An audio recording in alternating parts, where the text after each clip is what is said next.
Hi everyone, this is Bill Trinan from Nintendo's Treehouse. I've brought some members of the localization team together. So why don't each of you introduce yourself and tell us which Animal Crossing games you've worked on.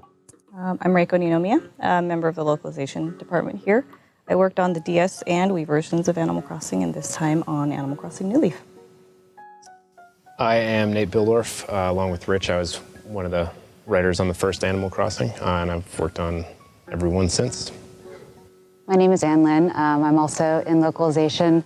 I've worked on the last 3 Animal Crossings for the DS version and also for the Wii version. I headed up the writing side, and for New Leaf, I was a writer.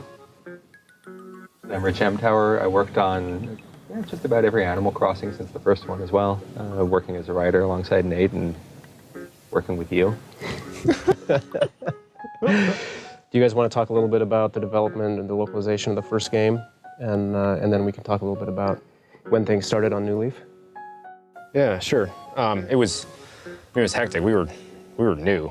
Yeah. Then, I mean, Rich and I both came on basically at the start of GameCube development, and that was shortly thereafter. I was just looking at our notes, and it was, I think, early 2002 when we were actually writing. But we started before that with the naming.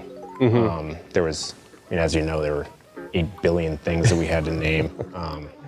Not only characters, but furniture sets. I mean, there's so much text data in that game that we were brainstorming long before we ever got in the files. There was a point at which I was playing through the game and I couldn't remember which one of us had written a line. I checked with you and you're like, I didn't write that. We wrote it in a fugue state. Yeah, there was some, I don't know, there was some hybrid thing going on where, I don't know, even who's responsible for half the lines in that game anymore. Yeah. Probably all told, though, I bet it was about 8 months or a year. Even before we started on the writing, Nate mentioned the items, but we were also researching new items to add to the game.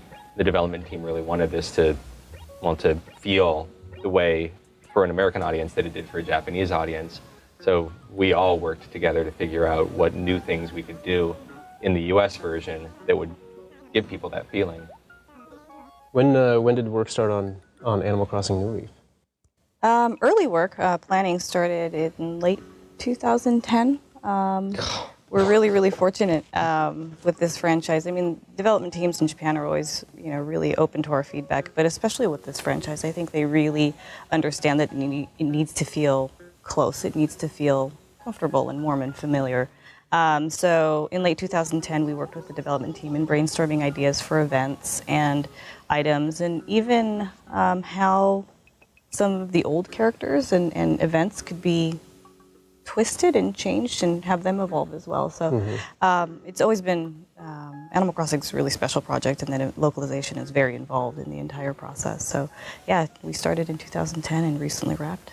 That was almost like a 3-year project, 2.5. Yeah, it was actually, the actual translation we started in, I like to put the pin right around March of 2012. So we did English, French, and Spanish for our region, and we got to work really closely together with NOE as well, which was nice. So it really is a company-wide project.